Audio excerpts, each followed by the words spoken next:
işıq var imiş. Necə ki, o Cırtdanın nağlında deyilir.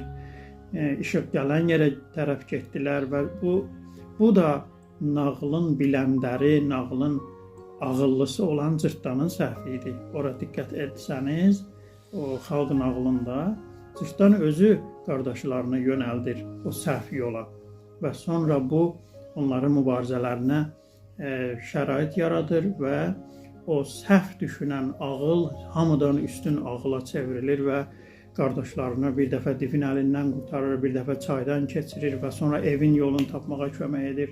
Amma ilk olaraq o elə Cırtdanın özü idi ki, dedi ki, işıq yanan tərəfə gedək, orada ev olar, gözəl şərait olar, amma it hürən tərəfə getməyək, itlər bizi tutarlar məsələn. Bu baxışla Cırtdan fikri irəli sürdü.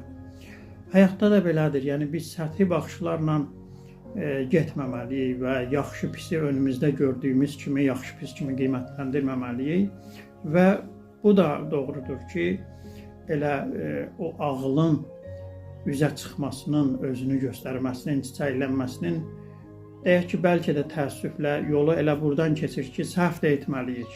Bir dəfə, iki dəfə səhv də etməliyik və burada ən gözəli o qərar verməyin gözəlliyidir. Qərar verməyin deyək ki, cəsarətidir ki, sonradan doğru qərarlara bizi yönəldir. Səfillər əsərini Victor Hugo böyük yazıcı yazmışdır və orada insanların həyatlarında zahiri səfilliyi, yoxsulluğu gözə çarpdırır və təsvir edir və amma bir tərəfdən baxanda görürsən ki, bu yoxsulluq sadə və kənardan gəlib insanlara, o səfillərə yapışmış bir səfillik deyil, bir yoxsulluq deyil.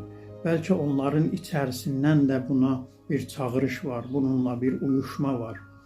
Buna görə də ilk dediyim kimi insanın, bəşərin bu həyatdakı hadisələr çevrəsinin mərkəz nöqtəsində dayandığını nəzərə alsaq, zülmət və nur, qaranlıq və işıq, xeyir və şər bəşərin, insanın daxilindən və xaricindən gələn bir dalğadır, bir dəyişiklikdir. Yalnız bəşərin, insanın önündə gedən hadisələr deyil, daxildə gedən bir məsələ.